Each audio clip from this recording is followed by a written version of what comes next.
Welcome to Sweet Life Beat Life. We hope this video helps. In this video, I will explain how to use a hyaluronic acid jelly mask. First, begin by thoroughly cleansing your face to remove all makeup, dirt, and impurities. Use your preferred gentle cleanser and then rinse well with lukewarm water. Next, gently pat your skin dry with a clean, soft towel, ensuring it is completely dry. Finally, make sure your hands are clean before you touch the mask. Now, let's apply the mask. Using your clean fingertips or a spatula, scoop out a generous amount of the hyaluronic acid jelly mask.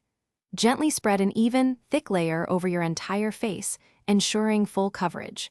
Be careful to avoid the delicate skin around your eyes and lips, as these areas are more sensitive. Aim for a consistent thickness across your face. Once applied, allow the mask to work its magic for about 15 to 20 minutes.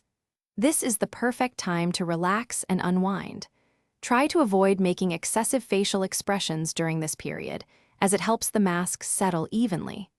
The hyaluronic acid will deeply hydrate your skin, drawing in moisture and leaving it feeling plump and refreshed. After the recommended time, it's time to remove the mask. If it's a peel-off type, gently peel it away from the edges. Otherwise, rinse your face thoroughly with lukewarm water until all residue is gone. Gently pat your skin dry with a soft, clean towel. To complete your routine, apply your favorite serum and moisturizer to lock in all that wonderful hydration. Thanks for watching. Consider subscribing if we helped you.